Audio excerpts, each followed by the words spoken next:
Assalamu alaikum friends. First starting with the name of Allah who is the most merciful and the most gracious.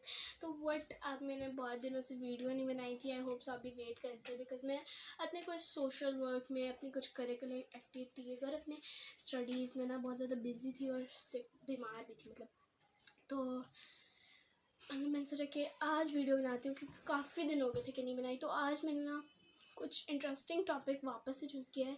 आपने guess सही किया, speaking skills हम 2 दफ़ा I think से पहले कर चुके हैं. अब आप कहेंगे बार बार कौन सी स्पीकिंग स्किल्स, राइटिंग प्रॉम्प्ट्स ही क्या, ये बार बार स्पीकिंग स्किल्स इसी करते रहेंगे अब हम. तो आज मैंने कुछ डिफरेंट चूज़ किया है, जो कि मैंने चूज़ किया थिंक ओरियो जितना ही टेस्टी होता है उतना ही आपको बोलने में हेल्प करता है, आपकी अच्छी करता है राइटिंग और स्पीकिंग स्किल्स दोनों. तो हम कुछ डिस्कस करेंगे. अच्छा, मुझे सबसे पहले तो ये सारे 4 पॉइंट्स ओरियो के मतलब ओरियो का क्या मतलब होता है वो आपको हेल्प करेगा. कि ओरियो का मतलब है ना, जैसे कि ओ का मतलब है ओपिनियन, तो वो आपको हेल्प करेगा आपका ओपिनियन देने में. किसी भी स्टोरी में आप अपना ओपिनियन लिखते हो, जैसे कि we can write in my opinion, starter ही हो सकता है इसका, इन माई ओपिनियन हो सकता है और बहुत और हो सकते हैं. बट मैं आपको एक एक बताती हूँ जिससे कि फिर मैं आगे आपको एक्सप्लेन करती हूँ क्या मतलब है इन सब चीज़ों का. पर मैं आपको स्टार्टर देती हूँ इसके, ठीक है. तो सबसे पहले मैं देती हूँ, तो मैंने इसका दिया है इन माई ओपिनियन, ओपिनियन ओ के लिए यानी ओपिनियन के लिए मैंने दिया है इन माई ओपिनियन. रीज़न के लिए दिया है the reason is that, okay. उसके बाद मैंने दिया है आगे एग्जाम्पल के लिए एक ही हो सकता है, बट फॉर एग्जाम्पल काफ़ी लोग ये ओरियो को ओरियो को लिखना जानते भी होंगे, बट वो एक्चुअल में मिस्टेक्स अपने एग्ज़ाम्स में या कहीं पे भी जब वो करते हैं बिजनेस कुछ भी के लिए भी, जब वो कुछ कहीं पे भी स्टोरी लिखते हैं तब उनको होता है कि फॉर एग्जाम्पल उनको पता होता है कि ओरियो का मतलब क्या है, opinion reason example opinion related, but वो एक चीज़ करना भूल जाते हैं कि फॉर एग्जाम्पल जब हम स्टार्टर लगाते हैं, एग्जाम्पल के लिए एक ही है मेन जो होना चाहिए फॉर एग्जाम्पल, पर जब हम स्टार्टर लगाते हैं हम यहाँ पे लगा देते हैं एक कोमा, जो कि यहाँ पे नहीं आना चाहिए. यहाँ पे आता है, यहाँ पे भी आता है, लेकिन यहाँ पे नहीं आना चाहिए. क्यों नहीं आना चाहिए वो मैं आगे आपको बताती हूँ, पर यहाँ पे एक कोमा नहीं लगता है. ओपिनियन रीस्टेटेड के लिए बहुत सारे हैं, इसलिए मैं लिखती हूँ इन अ नटशेल. अब इसके आगे आपको मैं बताती हूँ लगाना चाहिए या नहीं. इसके आगे भी हमें लगाना होगा क्योंकि ये भी एक स्टार्टर है.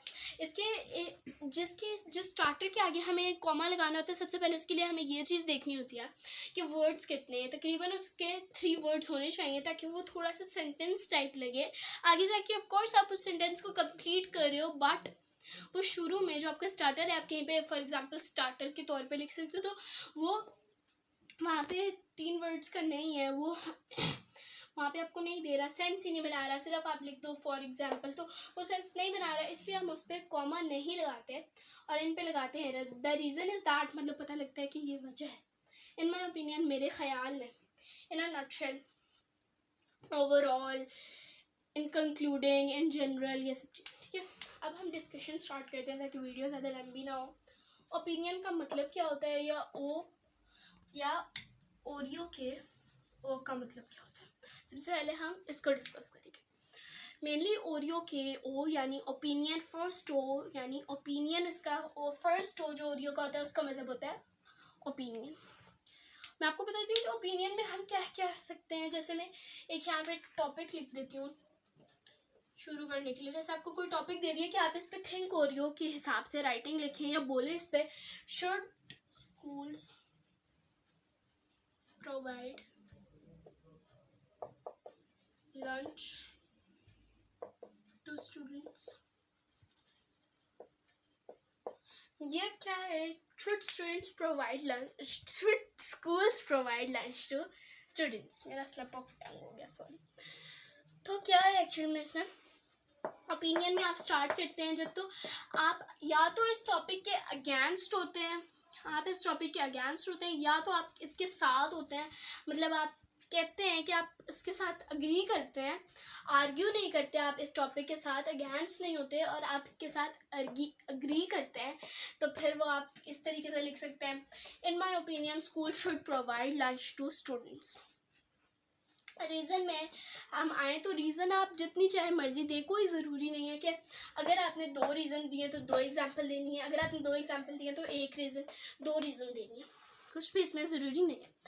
अब रीज़न में हम क्या बोल सकते हैं, the reason is that most of the moms are working womens and they are not like हम उसको कहते हैं दे आर वर्किंग वुमेन, यानी वो बिजी होती हैं, so they are not able to make children's lunch, so school should provide lunch to students as they would not stay hungry.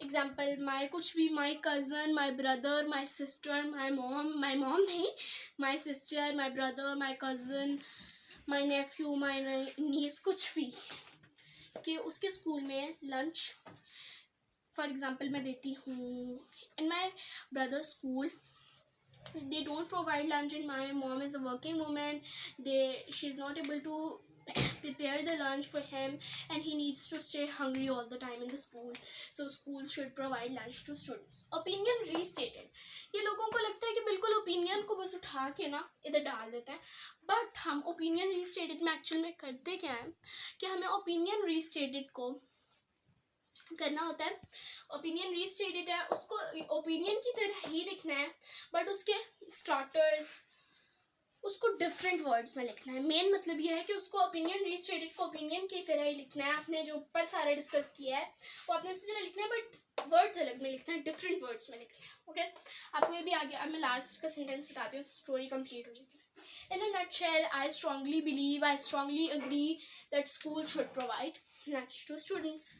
ये simple सी स्टोरी थी। ओके, अब इसके लिए मैं आपको एक और स्टार्ट बताती हूँ। इन माई ओपिनियन, इन माई किसी का भी आप नाम लगा दें, इन माई मॉम्स ओपिनियन, इन माई कुछ भी, अगर मॉम से रिलेटेड है टॉपिक तो ये नहीं कि आपका है कि should I go to school या which subject is my favourite, तो आप लगा देंगे in my mom opinion. Mom का कौन सा सब्जेक्ट ओपिनियन, आपने अपना ओपिनियन वहाँ पे डालना होता है। और उसके बाद रीज़न में आप ये कह सकते हैं reason for that is, reason for that or that, the reason is that is the reason या reason is that for हो सकता है। फॉर एग्जाम्पल मैंने आपको पहले भी बताया कि फॉर एग्जाम्पल ही होगा, in a nutshell, in general, in concluding, कुछ भी। ठीक है, तो यह आज हमने इस टॉपिक पे मेनली डिस्कस किया है। थिंक ओरियो पर, स्पीकिंग स्किल्स में और should schools provide lunch to students.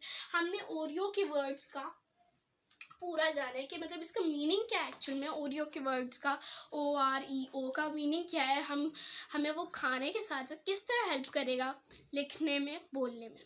So guys, this was the video for today. I hope so you liked it. Please subscribe and share it. Thank you, bye.